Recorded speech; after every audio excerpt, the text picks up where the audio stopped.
Well, and it feels like I mean, when I met you, you were a music guy, but it seems like your heart is in this a lot more, which is rare. Like usually you meet people early in their life and their heart's really in it, and the older they get, the more kind of jaded they get to everything, and their heart's not really in whatever they're doing anymore. With you, it seemed like the opposite. Like when you were doing the music, it was almost like a means to an end. Like, you know, this is how you meet girls in Seattle. You know, I'll have this, I'll be in this group, I'll have this hairdo, you know.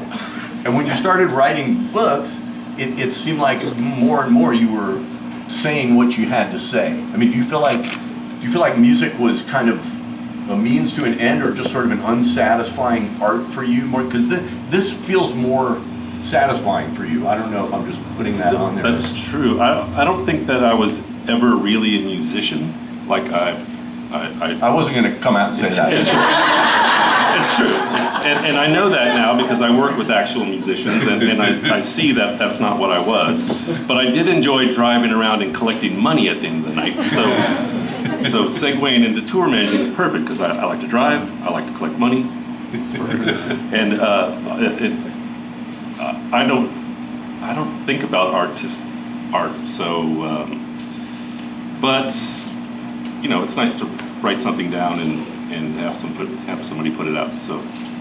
Now, you once told me that the "In Case We Die" was sort of an act of revenge, and not just kind of an act of revenge on specific individuals that you got some revenge on in there, but I kind of felt like it was your artistic revenge. Maybe that's too pretentious, but I mean, it seemed like it was one of those cases where it was something you really needed to do that was burning there. Sure. It wasn't just like, okay, this is the next thing I'm going to do. Like, it feels like it was the first time that you really communicated what was in you, and a lot of it's tied in with this recovery stuff, you know? I mean, how much of it now is, like, how much is that stuff in the front of your brain now as opposed to just kind of tucked in the back? Recovery stuff? Yeah.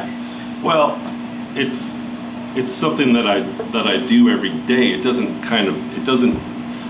I'm not panicky about it like I used to be. I don't think I'm gonna walk out there and smoke a bunch of crack later on tonight. I mean, the night is young, but you know, odds are I'm not going to, and I'm more comfortable with that now. I think, yeah, the "In Case We Die" is. It seems like a story about smut and pornography, but it's really a love story. But really, it's a tale of revenge in the end. You know, and I beg to differ. It's not revenge against a lot of things. It's a revenge against one particular person. I mean, that's kind of inspiring, though, because anybody in this room probably has somebody that they fucking hate. You know, so, I mean, the idea that, like, any one of you here could just take that and make a piece of art out of it, I mean, that's kind of a wonderful thing, you know?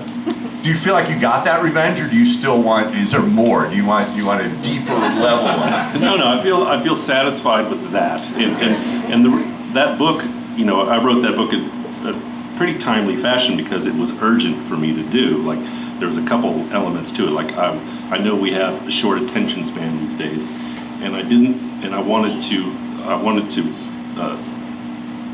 Did you say something? Yeah. I wanted to put Amy Ferris's life on pages, and it seemed like I needed to do that in a hurry. Let's have a hand for Amy. Yes. And then, so that was an urgent matter that I needed to take care of right away. So, and the second novel, which I've been writing for like 5 fucking years now, it's not as urgent for me to do. So, and you know, being on tour 250 days a year doesn't help either. But we'll get there. The sequel will happen probably next. Now, you're spending a lot of time with that crew of people that you idolized as a kid. I mean, when I met you, your favorite groups were like X, the Blasters, the sort of nouveau rockabilly thing of the early punk era. Yes. And now you're getting to hang out with those people all the time. Didn't Exene, wasn't she involved somehow in one of these books, or there's a tie-in there? Exene did all the calligraphy, her fancy writing in the first. Oh, right, and it's Greg Dooley from the Wigs had all the photos in here. Yes. So you know, yeah, and the calligraphy is set up great. So Did Dave Alvin write the intro? Or? Yeah, Dave wrote the intro to that one. this new book has photographers' photos by all kinds of people. Dave took one, and then Including Brian and there's a bunch of them here Kaz, tonight. right here. Yeah. So if you got your book and you want to get the photos signed tonight, this is a rare opportunity because I see like at least 8 of the photographers here. So you kind of see writing as a collaborative thing. I mean, Absolutely. it looks like that you're not trying to just hog all the attention per se. no, and I wanted to like I got my favorite photographers, I got my favorite musicians. Like I said, Brian's in it, Teresa Marie's in it. Who else is here? I believe Lance Mercer's Lance Mercer. So in other words, if you can't read and you just like to look at the pictures, you can still get Danny's book and enjoy it, right? So if there's any illiterates here, Steve you're in Earle. luck. And who else? Oh, Ian Moore took a picture in here too. So like I said, you can get this signed by like 20 people. That's right. Oh, and this is a weird thing. When I put the first haiku book out, I got my sister told me that Janice Ian had written a review of it on Amazon, and I thought that was very strange because I don't know Janice Ian at all. And I read it, and she was very sweet, so I wrote her a note and said thanks. And then I met her when I was in Nashville next time, and then I asked her for a photo for this, and time was tight because we wanted to make sure we got it out before Christmas season, so you can buy it for your friends for presents. And so I asked Janice Ian to write the foreword for this. And she said, okay, well, how many, I'll do that. How many, send me the haiku and how much time do I have? And I said, you have 3 days. She was a little miffed, and you don't want to anger a little Jewish lesbian badass like Janice Ian.